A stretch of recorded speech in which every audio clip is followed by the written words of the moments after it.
So I think we can start. Good afternoon and welcome.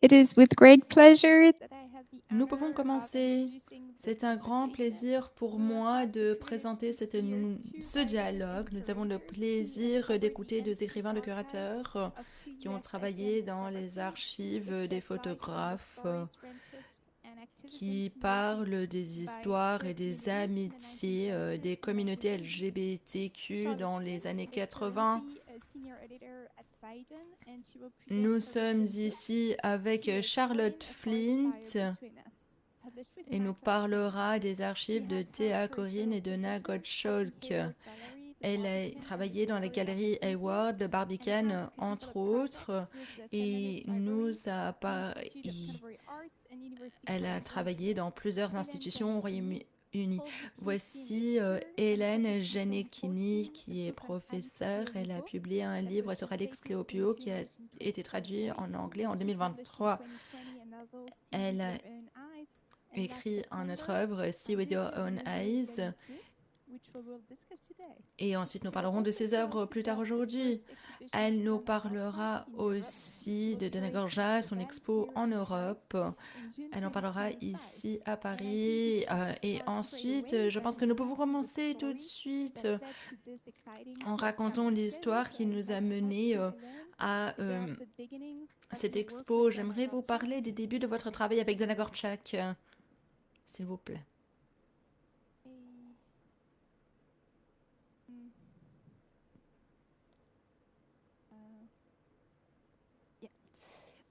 Photograph. So how did you meet Très her? bien. Could Comment you est-ce que tell vous us l'avez about your rencontrée? relationship Pouvez-vous with nous her parler de and votre what struck you relation most avec about her? elle et ce qui vous a le plus marqué? Thank you, Merci Clara. beaucoup. We're Oui, gonna have a merci conversation beaucoup. both in French and English. Nous I'm allons gonna parler en speak in français, French, en anglais. Moi, je but there parlerai is en translation if you want. français, mais il y a un service d'interprétation si vous le souhaitez. For the translation, Oui, vous entendez bien l'interprétation? Ils vont vous aider. Très bien. maybe you can grab.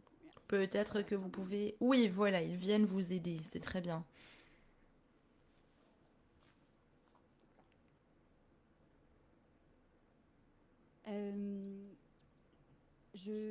Pendant que les casques de traduction circulent, je vais répondre à ta question, Clara. Merci beaucoup. Je suis ravie d'être là avec toi et Charlotte aujourd'hui. Pardon? Ah, ok. Je suis donc ravie d'être là avec vous aujourd'hui. J'ai rencontré Donna Gottschalk sur les conseils d'une amie qui est Isabelle Alfonsi, qui est une des deux directrices de la galerie Marcel Alix à Paris, au moment où j'étais en train d'écrire un livre qui vient de paraître, qui s'appelle Un désir démesuré d'amitié, et je cherchais des photographies de vie quotidienne de personnes queer. Does the translation work? The translation isn't Okay. working yet. Est-ce que l'interprétation fonctionne? Pouvons-nous recevoir la traduction anglaise dans les casques, s'il vous plaît?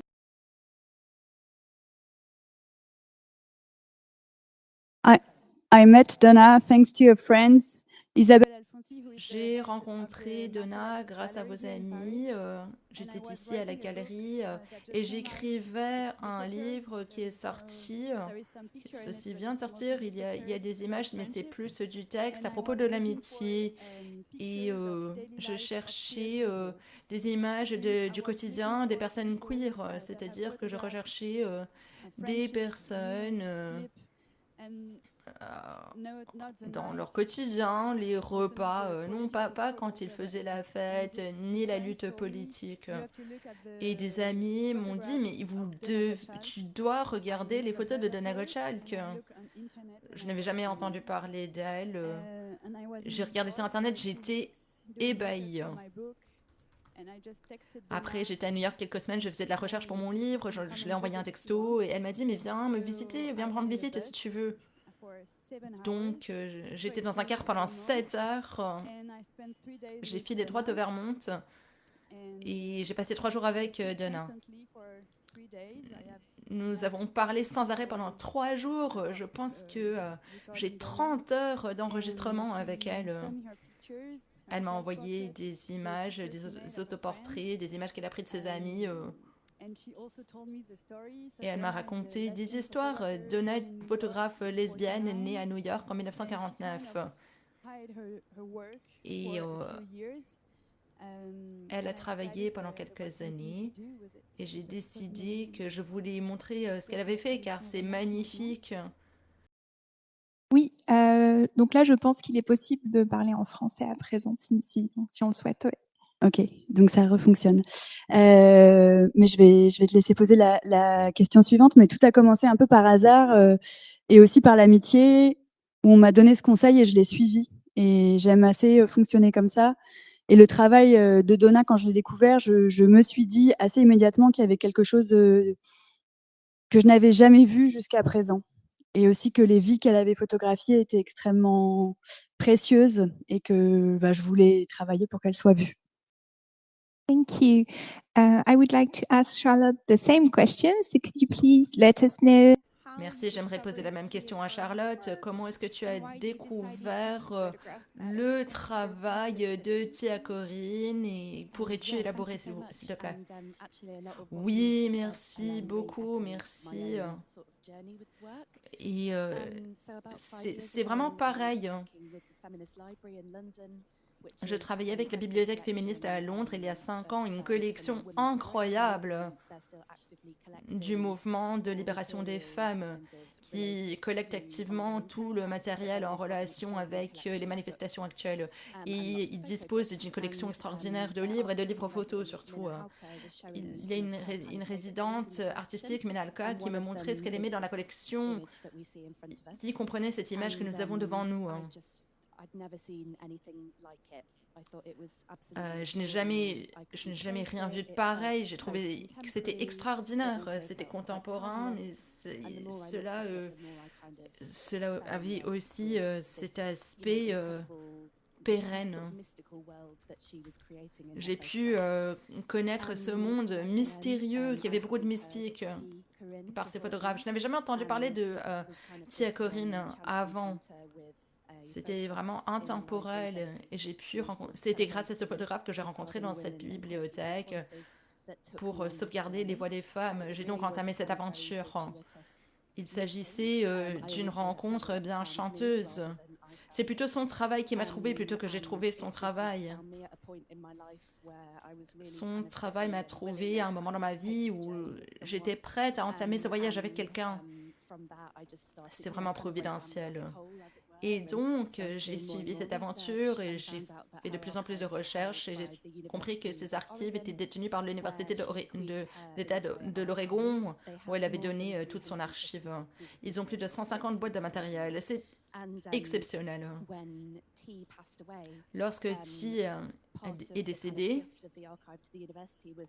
l'archive a permis un séjour annuel à l'université pour regarder le matériel. Je vous encourage tous à poser votre candidature. C'est vraiment magnifique. Moi aussi, j'ai postulé. C'était mon premier voyage pour visiter l'archive qui a commencé cette belle aventure.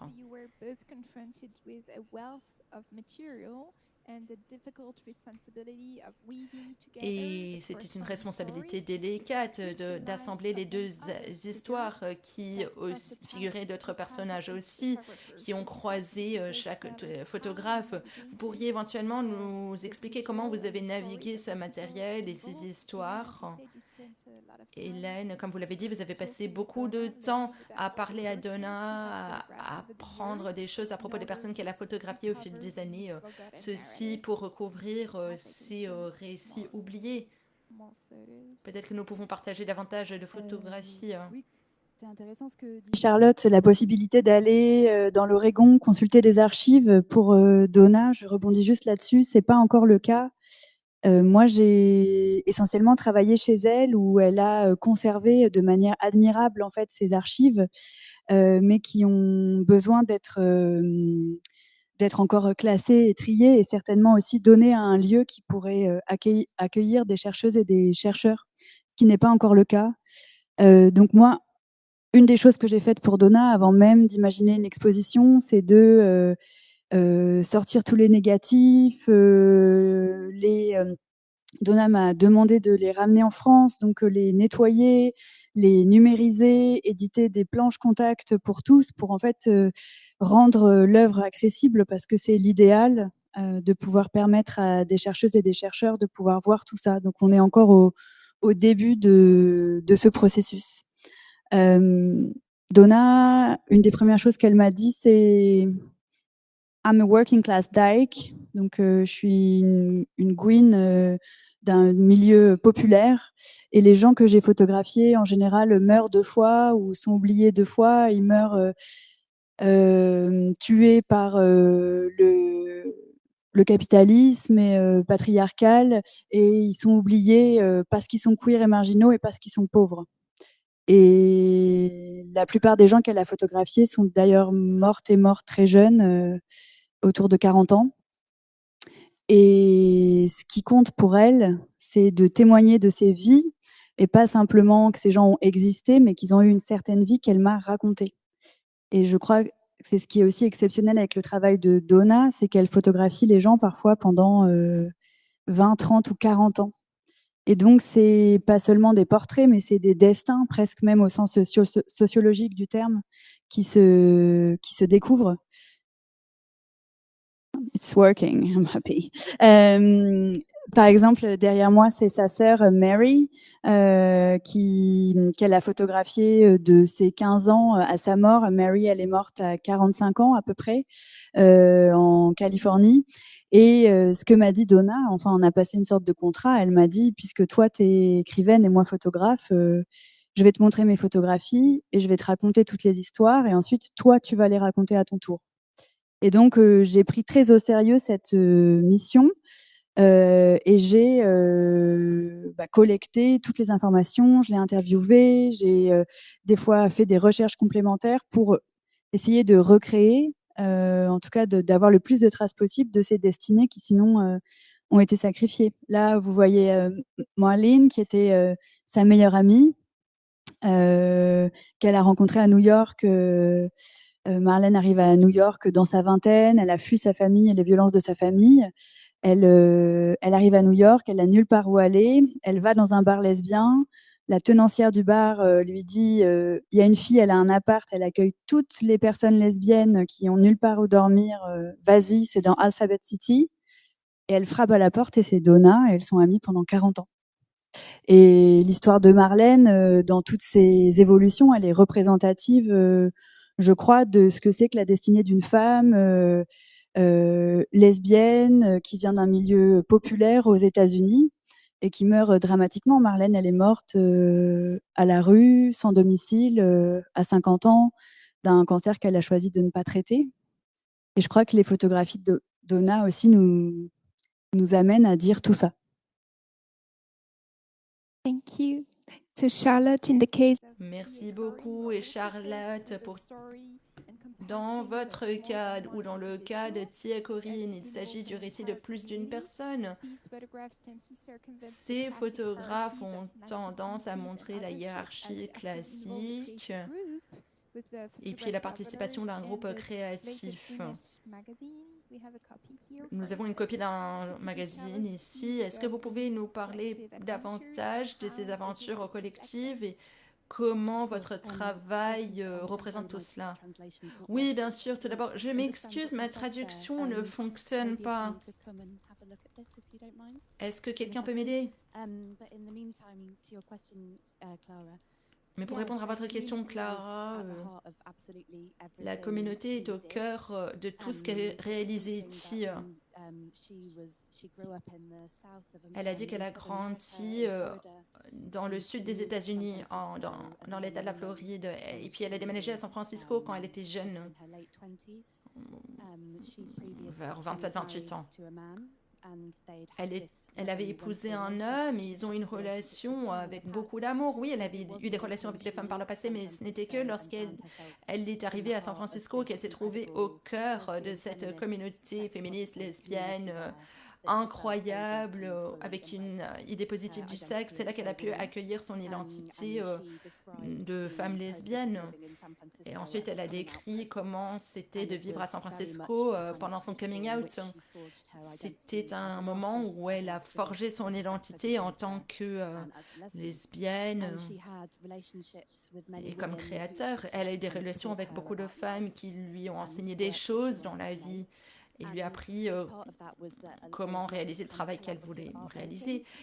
Par ce moment-là, il y avait beaucoup de collaborations artistiques. Voici un collage entre elle et quelqu'un d'autre, une de ses petites amies. Et T a dit que la première fois qu'ils ont commencé à collaborer ensemble, c'était la première fois qu'elle a commencé à faire du travail, vraiment un travail qui représentait les lesbiennes. Elle célébrait cette culture, cette communauté, s'y exprimer la vérité de son amour avec Annie et la communauté aux alentours d'eux.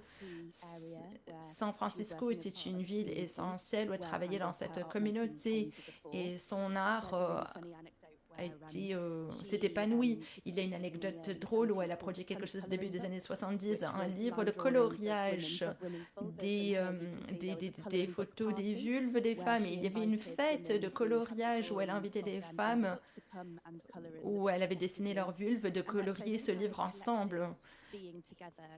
Et cette façon d'être ensemble représentait une manière intégrale de leur art.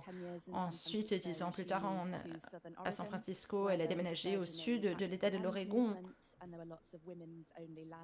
Il y avait beaucoup de séries de photographie. Ceci s'appelait les ovulaires, pour éviter de parler de séminaires.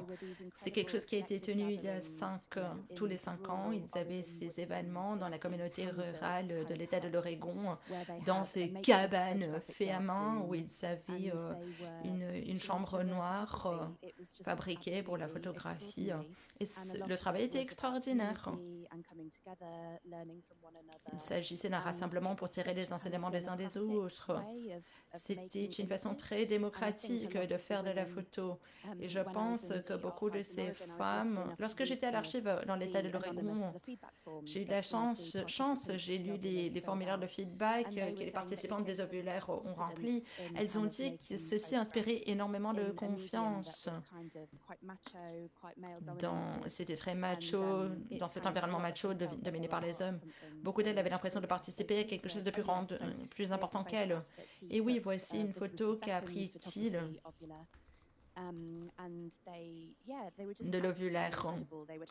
C'était extraordinaire. Elles avaient cet ordre du jour, des événements pendant la semaine où elles ont appris des choses à propos de la photographie, comment créer des formulaires de consentement, comment photographier le grand public, la photographie érotique.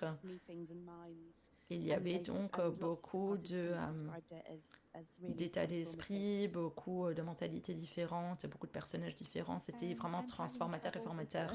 J'ai du mal avec les diapositives, je m'excuse. Cette sensation d'appartenir qui est souvent négligée.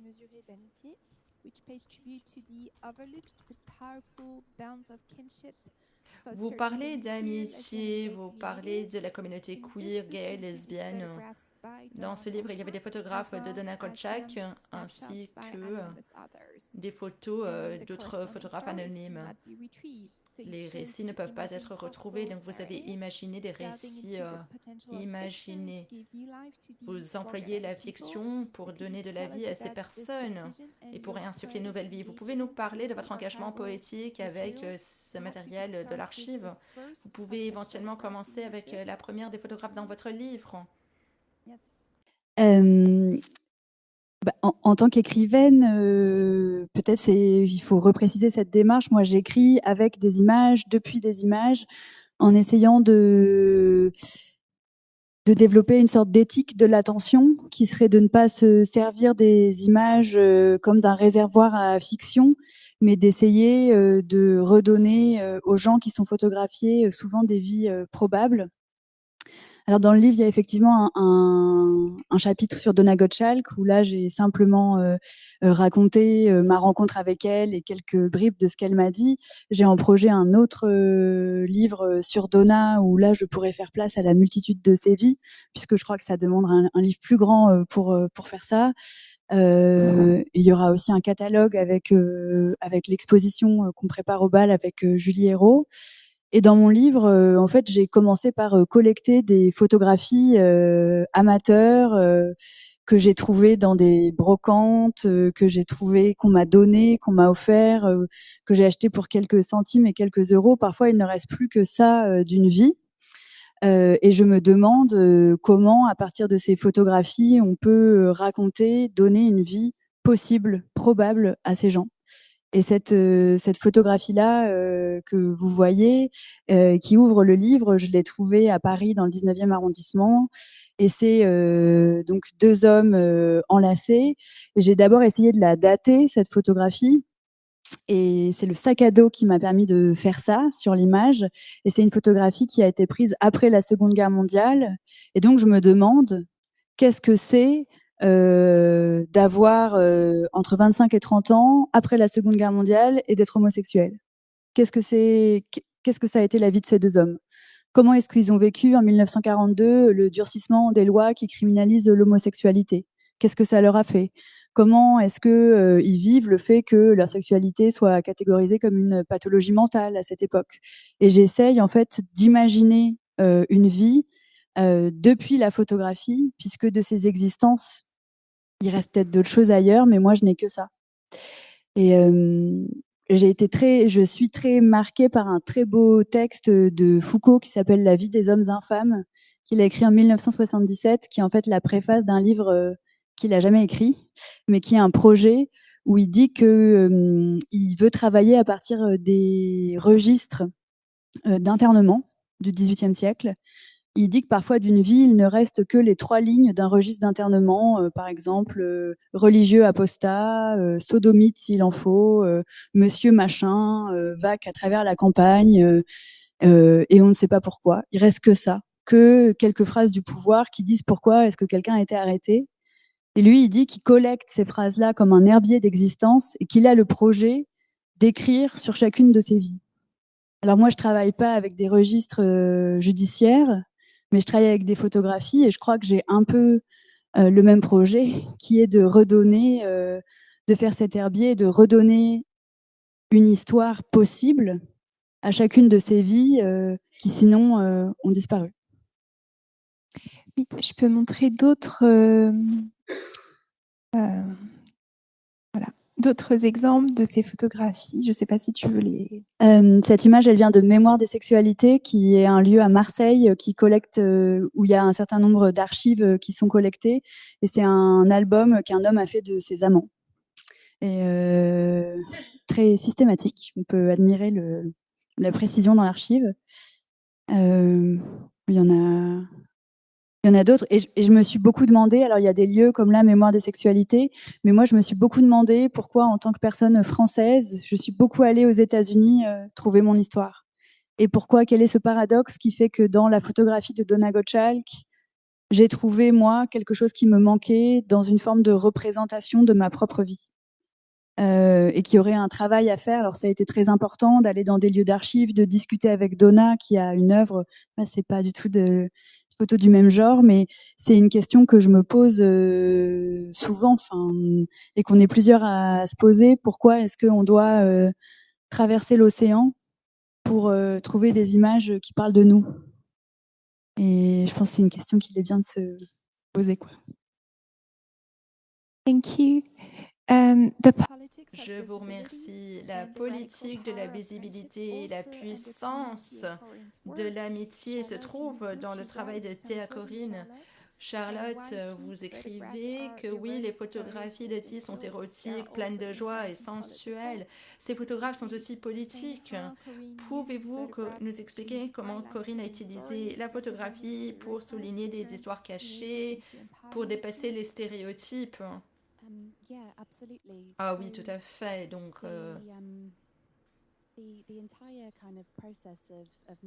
Le processus entier de réaliser ce livre et de faire cette recherche, dans ce processus, j'ai voulu être dirigée par la voix de Ti. Vous le savez, c'est intéressant, Hélène, d'entendre ce que vous avez à dire, que vous avez pu parler à Donna, échanger avec elle. Moi, je n'ai pas pu le faire dans le cadre de ce projet. J'ai essayé de lire tout ce qui existait et tout ce qui avait été écrit par Ti. Et elle avait publié sa propre autobiographie, la copie est dans l'archive. Et ce récit a été un des outils les plus utiles dans mon travail. J'ai essayé de suivre sa voix tout au long du processus. Et j'ai appris à la connaître grâce à ce travail parce qu'elle était une photographe incroyable. Et comment était-ce le cas? J'ai regardé son histoire dans la photographie. Elle a commencé à photographier lorsqu'elle étudiait pour son master.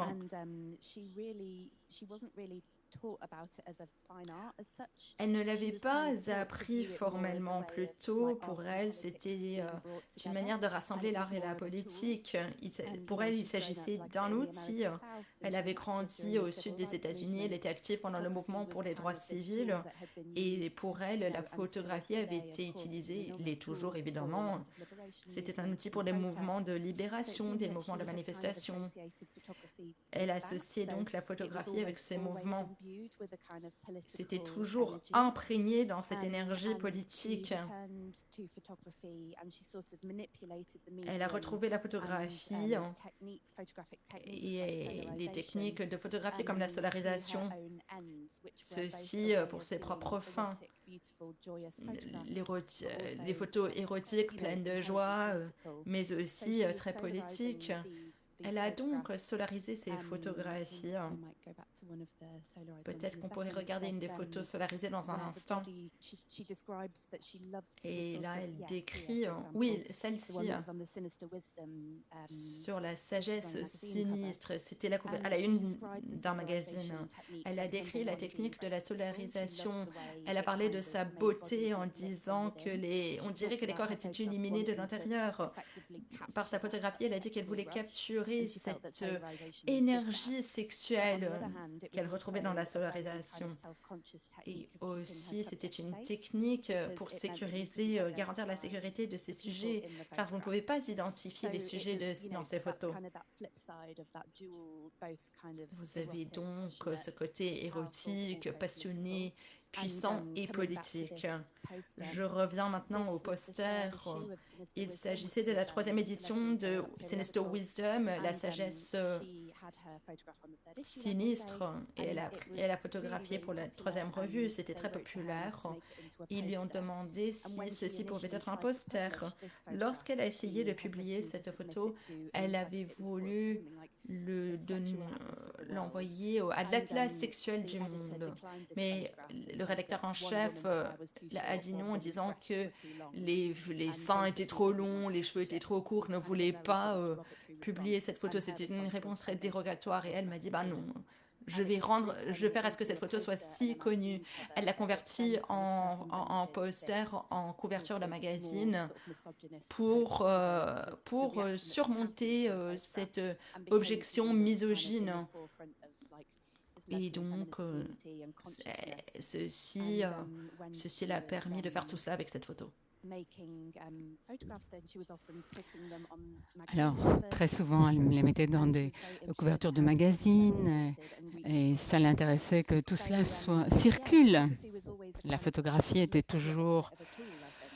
un outil pour elle, exactement comme l'image qui est là. Ça a été publié dans le magazine féministe Ovuliste.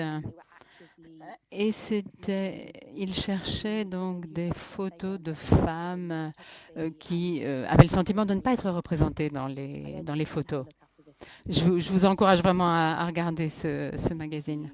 Merci. Y a-t-il des photos que vous souhaiteriez commenter, peut-être ici?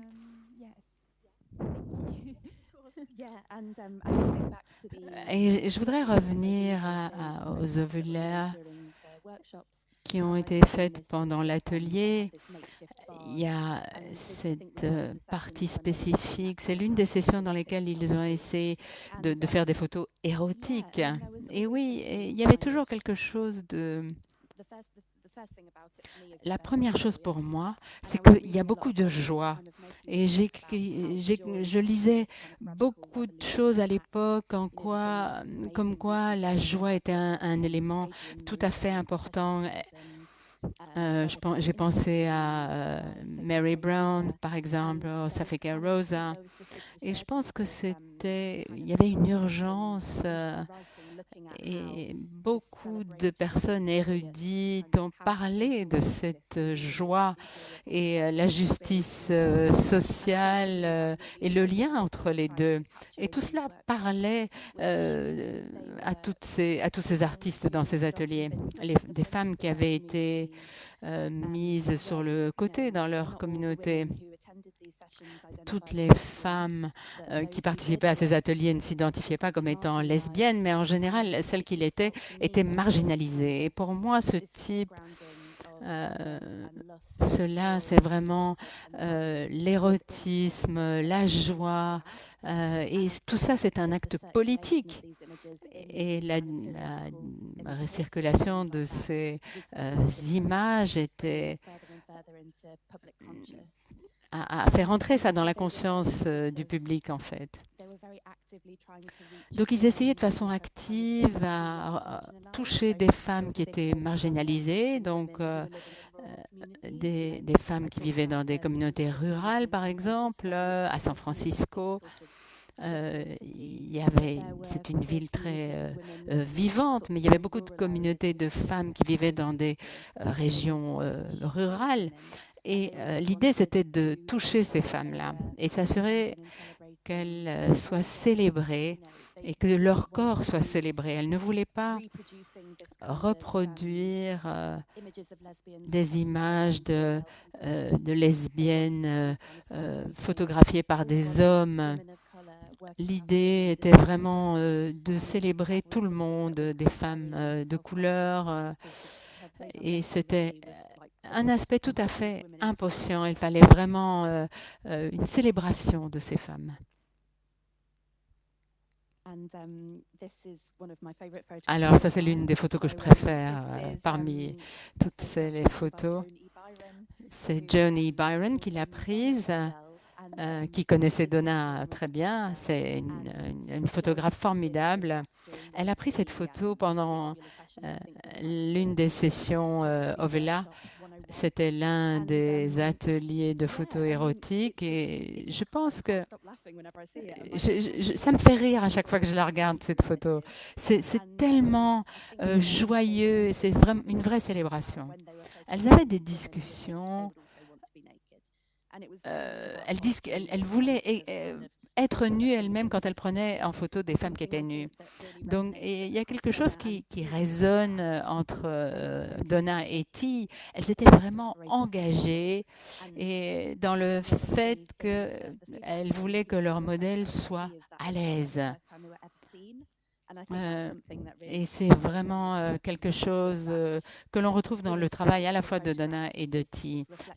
Cette photo est une représentation du monde tel qu'il ne sera plus. Dans votre livre, Hélène, vous vous engagez avec les archives à la fois, de façon à la fois politique et autre. Et votre parcours fictionnel nous invite à entrer dans les liens d'amitié qui sont présents dans notre vie. Comment cette expérience a façonné votre sens d'appartenance à l'histoire? Moi, j'ai une passion pour les lieux d'archives. Je trouve ça passionnant d'aller dans des lieux et de voir comment est-ce qu'ils sont pensés, comment est-ce qu'on y accède. Donc, Je suis allée aux archives lesbiennes, à Mémoire des sexualités, à l'Institut Mémoire de l'édition contemporaine, qui est à côté de Caen, à Saint-Germain-la-Blanchère, pour consulter le Fonds SIDA Mémoire pour la France.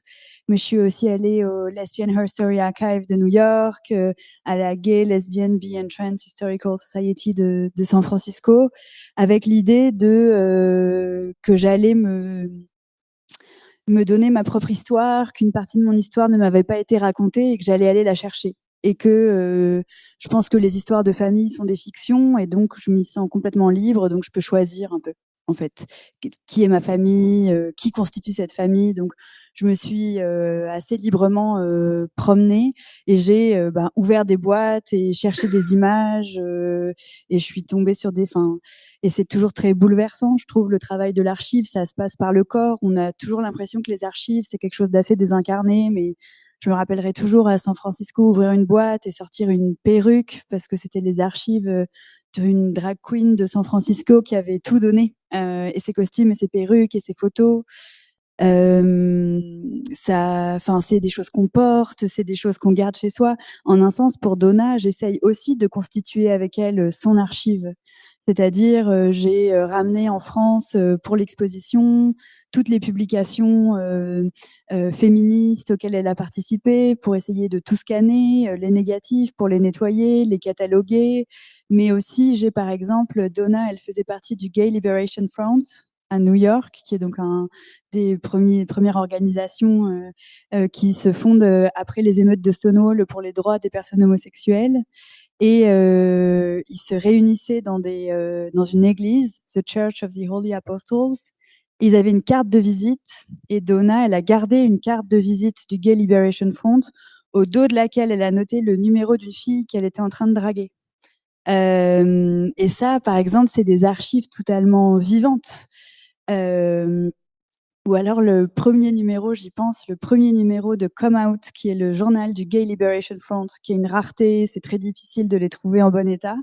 Donna, elle a découpé sur la couverture la tête d'une fille qui lui plaisait pour la mettre dans son portefeuille. Et moi, j'aime aussi cette dimension de l'archive et j'aimerais la montrer.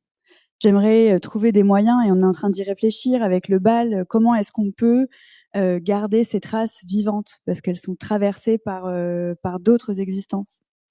Et pour revenir à ta question, moi, le mot qui m'a habité pour écrire ce livre, mais aussi pour travailler sur Donna, c'est la notion de kinship.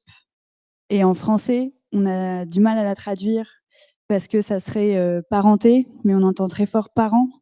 Alors, la notion de kinship, c'est qu'est-ce qui nous lie à d'autres? Comment est-ce qu'on peut être lié à d'autres que soi? Qu'est-ce qu'on invente comme lien et qu'on réinvente comme lien? Et en un sens, aujourd'hui, je me sens plus liée à Donna qu'à certaines personnes de ma famille. Je pense que on a aussi, c'est-à-dire que c'est vrai, tu as raison, Charlotte, elle est vivante et on a des échanges tous les 2 jours, sur Messenger. Je lui écris pour les élections, après les élections, je lui demande si ça va, j'ai des nouvelles de ses chiens. C'est ça aussi, travailler avec des archives. Et on le dit pas beaucoup. Et c'est aussi ne jamais oublier de lui demander, là, on va faire un tirage, qu'est-ce que tu penses des contrastes? Mais c'est tout ça. Et c'est ce que moi je trouve passionnant en fait, c'est que c'est absolument dans la vie. Et c'est pas du tout séparé. Et voilà. Et Donna, j'ai eu l'impression paradoxale et fictionnelle, que en un sens, elle m'a permis elle a fait des images qui, moi, ont changé quelque chose de ma vie. Elle a fait des images, en rencontrant ces images, j'ai rencontré des images qui m'avaient manqué. C'est pour ça que je les trouve particulièrement précieuses. Yes, I think this echoes also what you wrote. C'est un écho à ce que tu écris également. Donc, je cite Charlotte, souvent l'épreuve des vies opprimées, la vie des queers est menacée,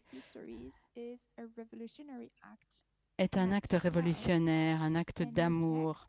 Et dans votre texte est écrit à la première personne singulier. Est-ce que vous pourriez nous donner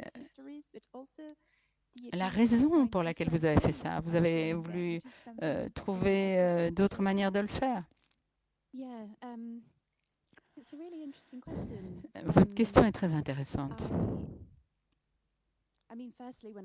Tout d'abord, quand je parle d'elle, je parle de T et pas Karen. Je me sens, tu as construit une relation avec Donna, une belle relation, et je crois que je connais T mieux que d'autres gens, alors que je ne l'ai jamais rencontré. Et via cette recherche, ce parcours, que j'ai pu construire cette relation. Et cette recherche m'a cueilli à un moment tout à fait spécial de ma vie. Je peux pas l'expliquer vraiment, mais quand j'ai écrit cet essai, je me sentais pas à l'aise pour l'appeler Karen. En tant que commissaire, votre rôle, vous devez être invisible. L'idée, c'est de mettre en avant l'artiste. Et j'avais le sentiment que ce projet était un parcours personnel entre nous. Et c'est tout à fait entré en collision avec ma manière d'écrire. Et personne ne m'avait encouragé à faire ça, mais c'était la seule manière dont je pouvais écrire cet essai en lui écrivant.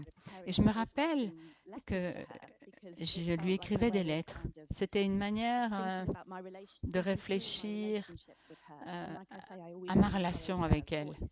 Et il me semble que j'ai toujours suivi sa voix en réalité. VOIX. Je me sens très liée à elle de façon très spéciale. Et cela a façonné le livre parce que je voulais que ce livre soit un reflet intime du travail qu'elle a fait, des vies qu'elle a touchées. Et j'ai essayé d'équilibrer ça. À la fin du livre, il y a une chronologie de sa vie qui est plutôt un document historique où j'ai suivi sa vie. C'est plus classique comme type de rédaction. Et j'ai eu la chance de pouvoir publier des lettres de Johnny Byron. Donc, je voulais que ma voix fasse partie de cela.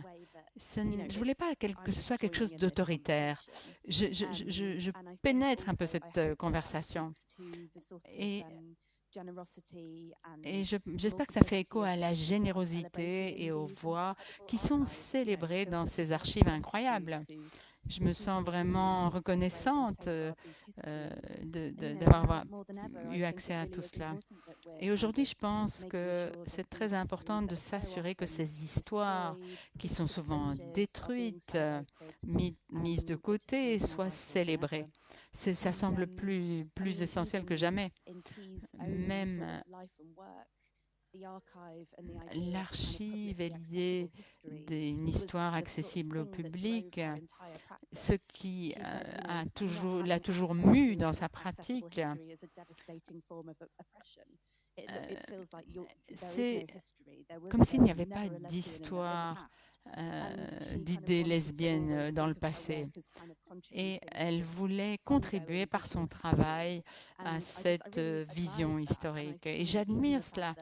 Même le fait que l'archive, il y a une recherche qui est liée à ça. Donc, il y a cette idée généreuse de garder ces histoires précieusement.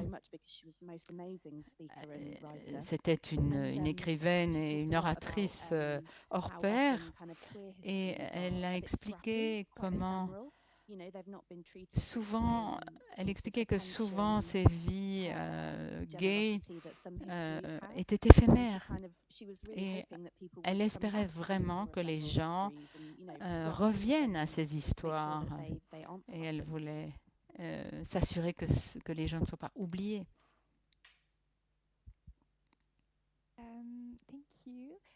Merci. Alors, on a d'autres photos à partager qu'on va pouvoir peut-être commenter. Donc, à vous de nous dire celles que vous souhaitez commenter. Et s'il y a d'autres choses que vous vouliez ajouter, des choses qui sont importantes pour vous, que vous voudriez partager avec le public. Je voudrais juste réagir à ce que Charlotte a dit. I would like to react on what Cette Charlotte. histoire d'avoir un passé, de ne pas avoir de passé. Je crois qu'effectivement, la rareté des traces, en fait, de l'histoire queer, enfin, le fait que ça soit parfois difficile d'y accéder ou que ça demande, en fait, de s'y dédier, ce qu'a fait Charlotte ou ce que j'ai fait, ne pas avoir accès à ça, ça nous amoindrit, en fait. Ne pas avoir d'histoire, c'est aussi perdre en force. Il y a, je pense à John Nessel qui écrit ça dans un livre Femme qui a été publié par les éditions Hystériques et Associés. En fait, qu'est-ce que c'est que avoir une histoire, la puissance que ça donne. Et je me demande aussi pourquoi ces archives, elles ont besoin que quelqu'un, à un moment, s'y dédie. Enfin, tu t'es dédié à Ti, je me suis dédiée à Donna de manière parfois un peu insensée. Enfin, c'est-à-dire qu'on fait ça, ça demande un travail qui excède un livre, une exposition. On y travaille pendant des années de notre vie, en fait. Et ça demande au début d'y croire plus ou moins accompagné. Donc j'ai l'impression qu'il y a besoin de ce rapport-là au travail, que quelqu'un soit trouvé par l'archive ou trouve l'archive. C'est vrai aussi ce que disait Charlotte. Je sais pas non plus ce qui s'est passé, mais voilà. Donc ça c'est souvent le cas en fait pour des œuvres qui réapparaissent. Il y a quelqu'un derrière qui a travaillé de manière extrêmement intense pendant des mois et des mois. C'était juste pour réagir à...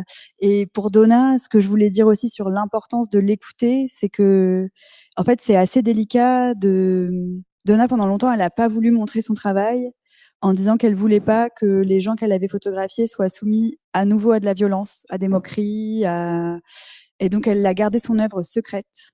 Et en ce sens, Donna, elle formule des choses qui sont une certaine critique de la visibilité. Comme si se rendre visible, c'était aussi se rendre disponible. Ou pouvoir prêter le flanc à de la violence. Et elle a voulu garder en fait ces images pour elle jusqu'à maintenant où elle se dit qu'elle est vieille et que si elle disparaît maintenant, les images disparaissent avec elle. Ça pose aussi ces questions. En l'écoutant, je me suis rendu compte que Donna, on dit beaucoup que c'est une photographe lesbienne et on regarde dans son œuvre les personnes queer qu'elle a photographiées, les personnes trans, les personnes lesbiennes, les personnes gays, mais c'est pas exactement ce que dit Donna. Et je crois que ça aussi, c'est très important de faire attention de redonner le chemin de l'œuvre. Donna, ce qu'elle dit, c'est qu'elle est née à Manhattan, à Alphabet City, dans un quartier extrêmement populaire, qu'elle a grandi dans le salon de beauté que tenait sa mère, et que ce qu'elle fait, c'est regarder les gens les femmes, mais pas que, qui viennent se faire coiffer dans le salon de sa mère, regarder Chiki, qui est cette personne en situation de handicap qui, pour gagner quelques dollars, propose d'aller chercher les cafés pour les clientes de sa mère. Et elle dit, je photographie d'abord ça, Alphabet City, qui est un quartier suffisamment défavorisé et pauvre de New York pour que des personnes queer, des femmes seules, des familles portoricaines qui n'ont pas d'argent s'y retrouvent. Je photographie d'abord un quartier et la manière dont convergent dans ce quartier différentes populations marginales et fragiles. Et ça, moi, et donc, je me suis rendu compte en regardant ces négatifs que un certain nombre de photos étaient écartées du coup au moment de les éditer parce qu'on cherchait les personnes et les portraits. Or, je crois que redonner le chemin de Donna et ce qu'elle dit qu'est son travail, ça permet de donner une force parfois politique supplémentaire puisque ça le resitue dans un quartier de New York, mais que ça permet aussi de faire le lien avec d'autres populations et d'autres réalités historiques et sociologiques.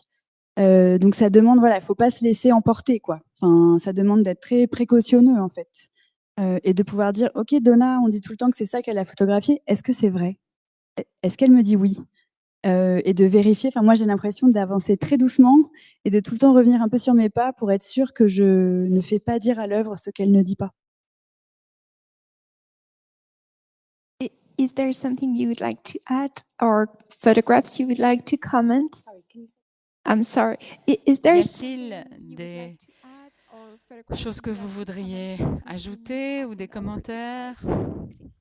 On est passé assez rapidement sur les diapos, donc il y a quelque chose sur lequel vous voudriez revenir ou un mot de conclusion?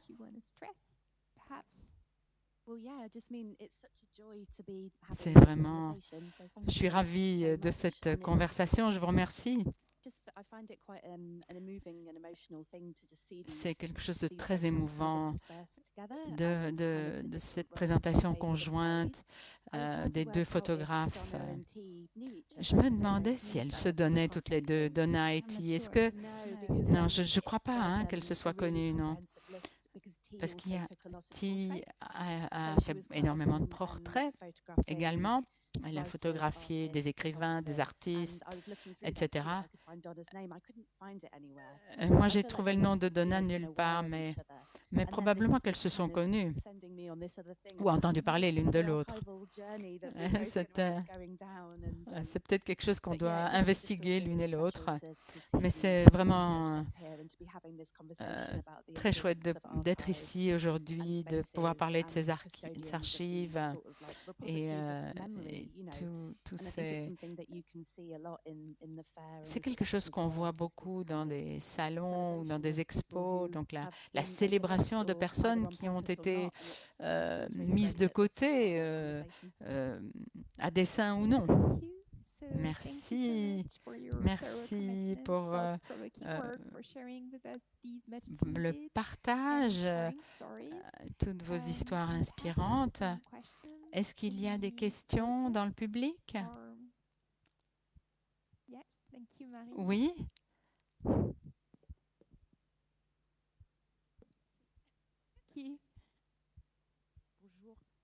Hello.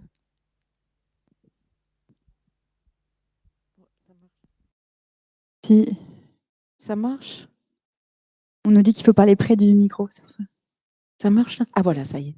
Bonjour, merci. Je m'appelle Marie Daucher, je suis photographe et merci infiniment pour cette présentation de travaux vraiment très intéressants. Je vais juste rajouter une chose. Quand on parlait d'histoire, moi j'ai eu l'opportunité de travailler avec 50 lesbiennes pour faire des portraits en 2022 et un livre qui est sorti l'année dernière. Et j'avais seulement 2 références de livres faits sur les lesbiennes. C'était John E. Byron, surnommé Jeb, et dont on a parlé, et Zanele Muroli, qui est une photographe sud-africaine. C'était les 2 seules références que je pouvais avoir, et je pense que sans ces références, je n'aurais jamais pu faire ce travail. Et il se trouve que suite à une conférence, je vais publier un autre petit livre en mars. Et donc, j'étais la semaine dernière en train de refaire des recherches sur Jeb. Et je suis tombée sur un texte qui est paru dans Blatant Image, c'est ça? J'ai trouvé sur Internet et que j'ai traduit et que j'espère pouvoir publier dans ce petit ouvrage où elle parle exactement de ce que 40 ans plus tard, j'expérimente de la même façon, c'est-à-dire quand quelqu'un nous demande d'être photographié nu, de dire si tu veux, je me déshabille aussi, de revoir tout le vocabulaire de la photographie, qui est un vocabulaire de chasseur, qui est un vocabulaire très masculiniste, et puis enfin toutes ces pratiques en fait, avec entre moi, si j'avais eu, en tant que femme lesbienne, photographe, le texte de Jeb en main, on aurait gagné 40 ans, en fait. Et c'est pas enseigné dans les écoles d'art, c'est enseigné nulle part. Donc, je vais m'arranger pour le traduire et le diffuser. Mais ce qui est très troublant, et en même temps pas si étonnant, c'est de cette distance dans le temps et en kilomètres, on n'est pas dans les mêmes pays, c'est d'avoir ces mêmes pratiques. Alors, il n'y a pas un gène de la photographe lesbienne, mais il y a une réalité, un être au monde qui fait qu'on se retrouve exactement sur ces mêmes positions à travers l'histoire, et c'est très touchant. C'est pour ça que l'image qui était faite avec toutes ces photographes nus comme ça, et je l'avais déjà repérée, est extrêmement bouleversante. Ces pratiques photographiques ensemble. Et la photographie est un outil de domination, et je pense que les lesbiennes en font un outil d'histoire. et d'amitié et d'amour. Merci Marie. Peut-être d'autres. On a peut-être le temps pour une autre question. Oui, s'il vous plaît. Hi, thank you so much for the talk. I'm hearing myself. My question actually is for Hélène. Ma question est pour Hélène. Je suis écrivain queer et je suis curieux de savoir comment vous déterminez les photographies anonymes. Y a-t-il des inscriptions au dos qui vous permettent de savoir si le photographe était... Qu'est-ce qui vous permet, comment vous faites en sorte de savoir s'ils sont gays ou pas?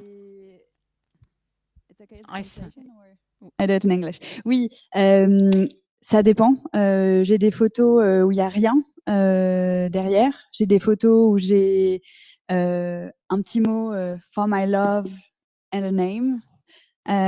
It depends. Et parfois, il n'y a rien. Donc, par exemple, là, il n'y a rien. Et du coup, ça pose des questions de qu'est-ce qui se passe vraiment dans cette photographie? Est-ce que c'est des personnes queer ou non?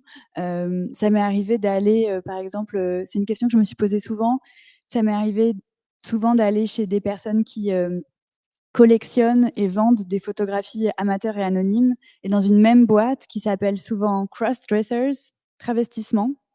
On a des femmes déguisées en hommes, et puis on a des personnes trans, et puis on a des personnes queer.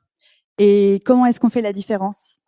J'ai eu une grande conversation avec quelqu'un là-dessus. Alors parfois, je pense qu'il y a des signes qui fait qu'on voit que c'est pas la même chose. Et parfois, je me disais, je le sens. Mais c'est aussi ténu que ça. Et quand j'ai pas beaucoup plus de preuves, je les laisse de côté, les images. All right. So thank you all and thank you. Merci à vous, merci au public. Il y a beaucoup de visages familiers.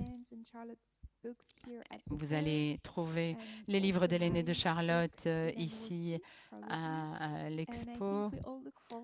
Et nous sommes impatients de voir quelles seront les prochaines étapes de vos travaux. Merci à tous. Merci, au revoir.